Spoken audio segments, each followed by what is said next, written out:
England 4-0 Andorra, rating the players. Patrick Bamford struggled, Jesse Lingard excelled and Trent Alexander-Arnold failed his test. England players are rated after beating Andorra. Sam Johnstone. No one can say he failed to earn his second England clean sheet in as many caps. That Mark Vale's shot from the Andorra half quite literally needed saving. Johnstone also ventured out of his area on a few occasions to mop up masterfully and save Mings and Cody's legs. The bloke must be pretty religious, because Sunday sure was his day of rest. Rhys James without being particularly desperate to kick a club while it's down. It was funny to see Rhys James being put under greater pressure by and looking far more vulnerable against Andorra than he did facing Arsenal in his last club outing. He made a few mistakes at right back as the energetic Aaron Sanchez sought to prey on any complacency, but James always managed to wrestle control back eventually. Took his frustrations out on the crossbar during a lovely 15-minute jaunt in central midfield. The boy can shoot. Conor Cody tried an overhead kick in an attempt to live up to his reputation as semi-prolific international goalscorer. Panicked a little and handed Alexander-Arnold a hospital ball when running back towards his own goal at the start of the second half, but was otherwise as unruffled as one might hope. Tyrone Mings. That halfway line Cruyff turn was the second most effective piece of evasion Mings has executed this summer, behind only that time he mugged off Priti Patel. The Aston Villa centre-half had a quiet evening, mainly spent jumping pretty high and stepping up aggressively out of defence to maintain control. One such instance led to England's opener after his perceptive interception. Kieran Trippier. It was great to see him, and that but the set pieces were substandard, and Trippier at left back against Andorra seems a bit much. Bamford was a particular victim of the defender's tendency to work himself into a good position, but have to cut back and narrow the play because he did not trust his left foot. It is worth keeping him as an option for this role in games against better teams with more attacking proclivity, but this match? That one right there? No. Jordan Henderson. Not sure anyone enjoyed themselves more. Henderson absolutely reveled in the opportunity to play like he was on one constant highlight reel, clipping long balls over the top, trying reverse passes that his teammates were too slow to read, and generally strolling around the pitch with all the insouciance that a 31-year-old born in Sunderland can possibly possess. Trent Alexander-Arnold. Those last 5 minutes salvaged a pretty mixed performance.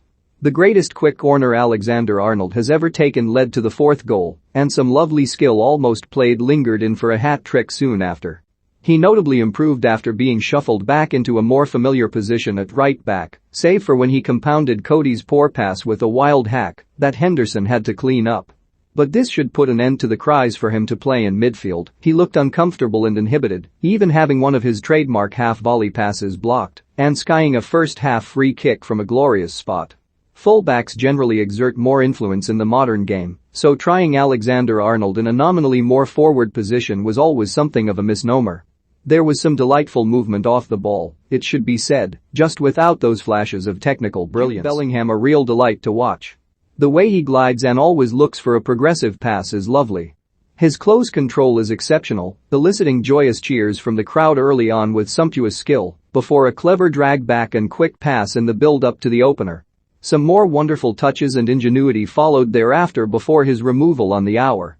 Being ultra-critical, it was an error to shoot near post when he plucked Alexander-Arnold's crossfield ball out of the air and cut inside, while a pass to the unmarked Lingard was behind him when it needed to be in front and into the open space.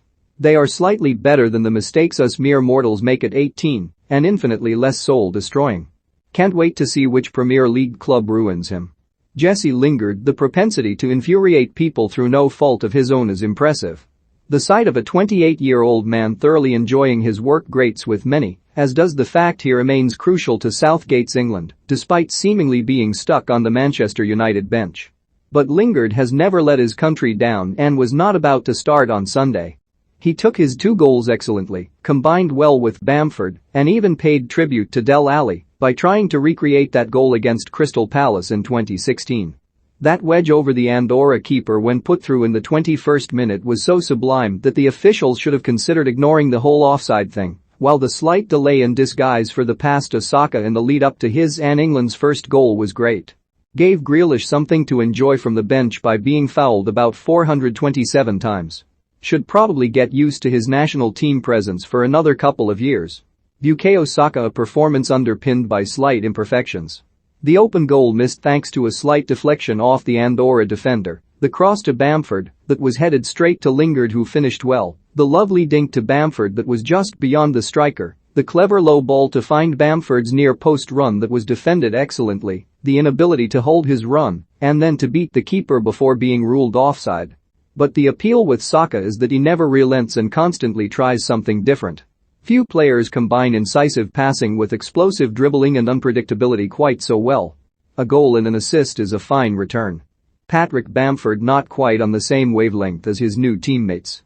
The movement and the runs were there, but so often the pass was either too late or lacking completely.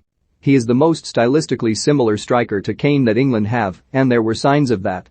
Dropping deep to collaborate with Lingard in the 10th minute, then delaying his pass slightly too long to the same player for that glorious disallowed goal. A couple of great knockdowns for Cody and Lingard showed his ability to change things up and go more direct, but the lack of adequate service was so frustrating that he snatched at his only real chance in the second half when a loose ball fell to him. Substitutes Mason Mount, on for Bellingham, 62, seemed remarkably reluctant to shoot as the ball was trapped under his feet after a lovely exchange with Grealish, but was wise enough to adjust and move his body in front of the defender to ensure a penalty would be won. Jack Grealish, on for James, 62, lovely interchange with Mount for the penalty. A bright run and decent cross for the offside chance that Kane crashed against the post. Is a very popular boy.